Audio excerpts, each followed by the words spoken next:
us today here in Innovators on the 35 LATAM. Such a pleasure having you here. Great to be here, thanks.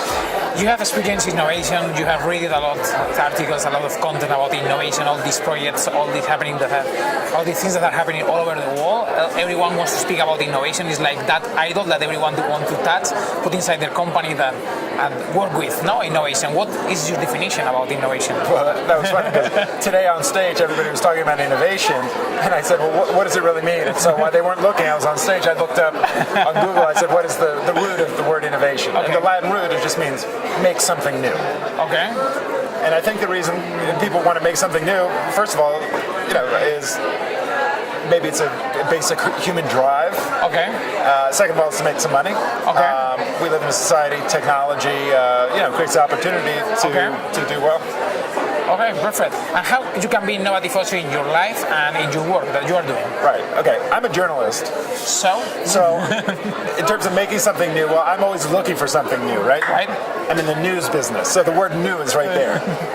Everything I do is trying to find the innovation that other people are doing. Okay. So the most important thing to me is the other people's innovation, and for me to find it first. Now, in journalism, there's also a ton of innovation, right? Correct.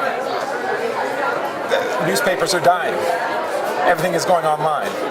I don't think I'm a huge innovator myself. I'm focused on the news. But maybe I should think more about innovating in journalism as well, because to survive, you might have to innovate. Actually, MIT Technology Review is one of the oldest magazines in terms of science, technology, all over the world. So it has been innovative through all these years of existence, right? It has. It was founded in 1899, so it's the oldest tech magazine around, and it still survives. But what is more important also is how you mimetize with the environment, with the different ecosystems everywhere. How you tropicalize all your content and you take all those things that are happening all over the world. Right. How you put all the things that are happening in LATAM and you put into articles and in content that is attractive for all your readers. How do you do it? How do we do it? Well, hopefully you'll be able to edit this because I don't understand the question. The question is about how you how do I tropicalize? Yeah, okay. how you tropicalize all this. Good question. Well, I think the thirst for this information is global. All right. Every country watches every other country. The rise of China, the rise of the United States, the rise of Brazil, and so people are interested in what innovation can do for their country. So there's a huge market, a global market for the information. Okay. And we take it a step further, which is that we go out and try and find the innovators in Latin America and in China.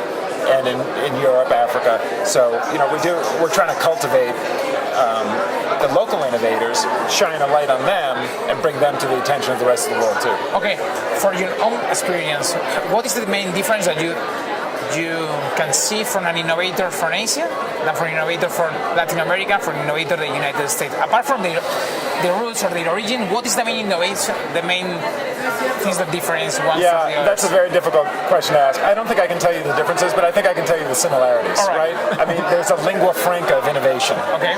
The word innovation, conferences, TED Talks, there's a kind of common language that people share. There's even a common dress code that people wear that you wear if you say, I'm an innovator. So I think people are finding what they have in common, which is kind of exciting too, because that means that somebody from China can relate to somebody from Mexico or from Colombia, more easily than if they weren't both innovators. Okay, we have bring together the 35th innovators more important of Latin America. What do you think about these projects that they are sharing today with us?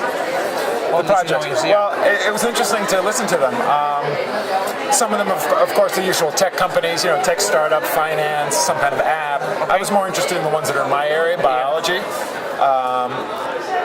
And I was surprised. A lot of the themes that I cover in the United States, from our base in Boston, it's the same thing going on here.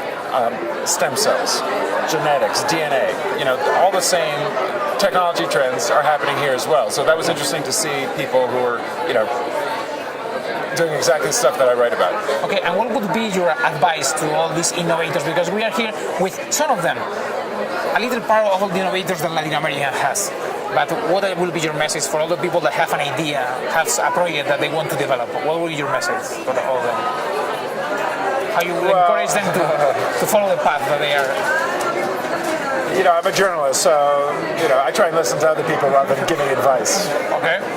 From what you have listened, what would be the advice that you take from all those ideas? One piece of advice is to do the work first. To do some serious technology development first. It's great to have an idea, but you have to have substance to it. Okay. So as a journalist, I often judge the substance. Okay. And I want to see some hardcore substance. Okay. So if they can show me that as a journalist, then I'll be impressed. So everyone has to impress him. Thank you very much. If they want to be in the magazine, Sure. They want to be spotted in the best magazine of science technology. Yes. So thank you very much.